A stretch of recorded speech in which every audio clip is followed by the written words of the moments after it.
নেওয়ার সত্ত্বেও প্রতিশোধ নেয় না। সম্মানিত হাজরিন, আমরা সেই দলই করি নাকি?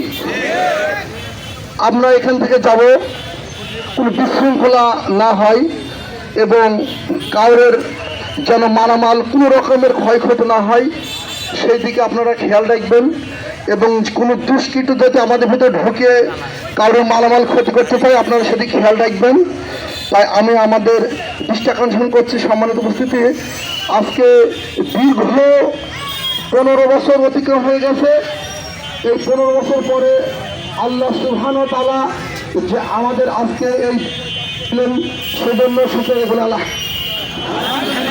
সম্মানিত হাজরিন, আমরা ওই কর্মী, আমরা ইতিহাস পড়ে জানতে পারি যে আল্লাহ রাসূল সাল্লাল্লাহু আলাইহি ওয়াসাল্লাম সাহাবীরা যেভাবে কষ্ট করে গেছে আমাদের উপরে কষ্টটুকু অতটুকুই আসবে।